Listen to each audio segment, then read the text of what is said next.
নমস্কার, কেমন আছেন সবাই? আশা করি সকলে খুব ভালো আছেন।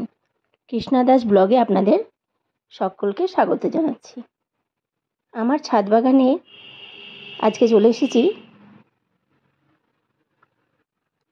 এই গাছটি গন্ধরাজ ফুলের গাছ। আমি যখন ছিলাম না, মার্চ মাসে মেয়ের কাছে গেছিলাম চণ্ডীগড়ে, তখন এই গাছটি এক গাছ ফুল দিয়েছিল। চণ্ডীগড়ে যাওয়ার আগে প্রত্যেকটা গাছে আমি মাটিগুলো পুরো সুন্দরভাবে তৈরি করে গেছিলাম। তারপরে গাছগুলো কিন্তু খুব ভালোই ছিল, সুন্দর ছিল। যাই হোক, আজকে যে কারণে এসেছি, হঠাৎ দেখি এই গাছটিতে, আপনাদেরকেও দেখাচ্ছি ভালো করে দেখুন, পোকাতে খেয়ে নিয়েছে। এত বড় ঝাঁপড়া সুন্দর গাছটিতে অনেক খোঁজাখুঁজির পরেও কোনো পোকা পেলাম না দেখতে। তার মানে পোকাটি রাত্রিবেলায় বের হয়ে আসে আর দিনের বেলায় মাটির তলায় ঢুকে যায়। ঠিক আছে, তোমরা যদি চালাক হও, আমাদেরকেও চালাক হতে হবে। সঙ্গে সঙ্গে আমি আবার ফাঙ্গিসাইড জলের মধ্যে গুলে পুরো গাছটাতে স্প্রে করে দেবো আজকে। আপনাদের যদি গাছে, যে কোনো গাছে পোকাতে এইভাবে পাতাগুলো খেয়ে নেয়, কুড়িগুলো খেয়ে নেয়, বা কোনো ফুলের গাছের, জবা ফুলের গাছের বিশেষ করে পাতাগুলো কুঁকড়ে যায়, তাহলে ফাঙ্গিসাইড জলে গুলে পুরো গাছের মধ্যে সুন্দর করে ধুয়ে স্নান করিয়ে দেবেন। তাহলে কিন্তু আপনাদের গাছ খুব ভালো থাকবে, সুন্দর থাকবে, সতেজ থাকবে, পোকাও মরে যাবে, ফুলও ফুটবে। এই গাছটি তার প্রমাণ। আজকে শুধু আমি এই গন্ধরাজ ফুলের গাছের পরিচর্যাটি দেখাবো। কিভাবে দেখাচ্ছি আপনাদের দেখুন। সমস্ত গাছের কচি কচি পাতা, কুড়ি সব পোকাতে খেয়ে নিয়েছে। তো আমি এবারে পুরো গাছটিকে সুন্দরভাবে আজকে একটু যত্ন করে দিচ্ছি।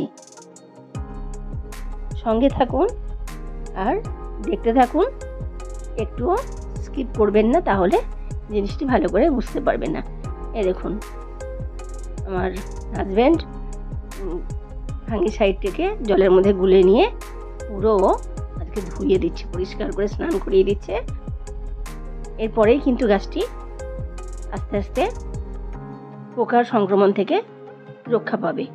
আর গাছটি দেখুন যথেষ্ট সুন্দর, সবুজ আর সতেজ, কিন্তু ওই দুটো করে পাতা, একটা করে কুড়ি পোকাতে খেয়ে শেষ করে দিয়েছে।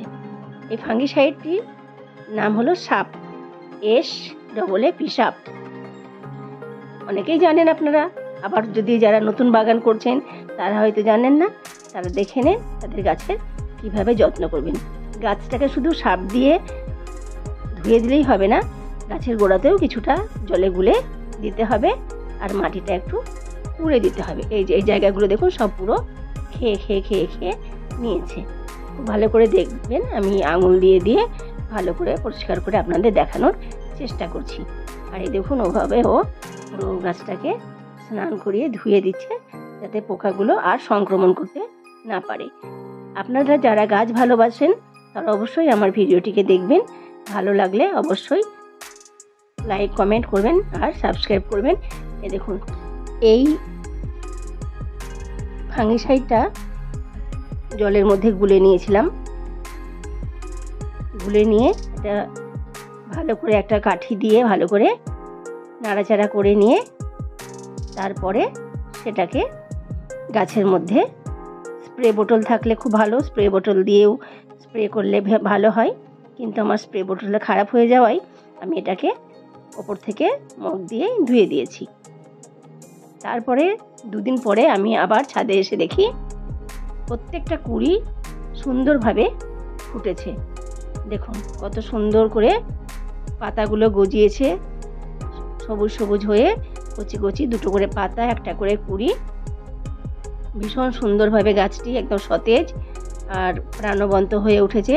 প্রত্যেক ডগায় কুড়ি ফুটে এসেছে। আপনাদের দেখালাম যে ফাঙ্গিসাইড দেওয়ার পরে গাছটি কত সুন্দর হয়েছে। তাই আপনাদের বাগানে যদি এরকম সমস্যা থাকে অবশ্যই আমার পেজটিকে ফলো করুন নতুন নতুন ভিডিও পেতে। আর কীরকমভাবে আপনাদের সমস্যা হয় সেই সমস্যাগুলো আমাকে জানাতে ভুলবেন না, তাহলে আমি পারলে আপনাদের সমস্যার সমাধানের জন্য অবশ্যই ভিডিও বানিয়ে দেব। আজকে দিলাম গন্ধরাজ ফুলের গাছের পরিচর্যা, এরপরে আসবো নতুন কোনো ভিডিও নিয়ে, নতুন কোনো গাছের পরিচর্যা নিয়ে। ভীষণ সুন্দর আমার গাছটি হয়েছে ভালো।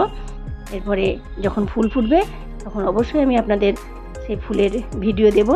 আর যদি আবার পোকার সংক্রমণ হয় তাহলে আবার কিন্তু 10-15 দিন অন্তর অন্তর গাছটিকে ফাঙ্গিসাইড দিয়ে ধুয়ে দিতে হবে।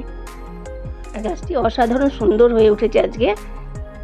আপনাদের সঙ্গে থাকার জন্য অনেক ধন্যবাদ। এই দেখুন কি সুন্দর ছোট্ট ছোট্ট কুড়ি, দুটো করে সতেজ সবুজ পাতা।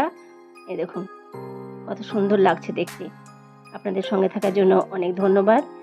কেমন লাগলো ভিডিওটি অবশ্যই জানাবেন। যেদিন এক গাছ ফুল ফুটবে সেদিন অবশ্যই আপনাদেরকে সেই গাছের ভিডিও তুলে দেখাবো। আর গাছের গোড়ায় মাটিটিও কুড়ে দিয়েছি, কুড়ে দিয়ে সেখানেও তো ফাঙ্গিসাইড দিয়ে দিয়েছি। কেমন লাগলো ভিডিওটি অবশ্যই জানাবেন। সঙ্গে থাকুন আর দেখতে থাকুন।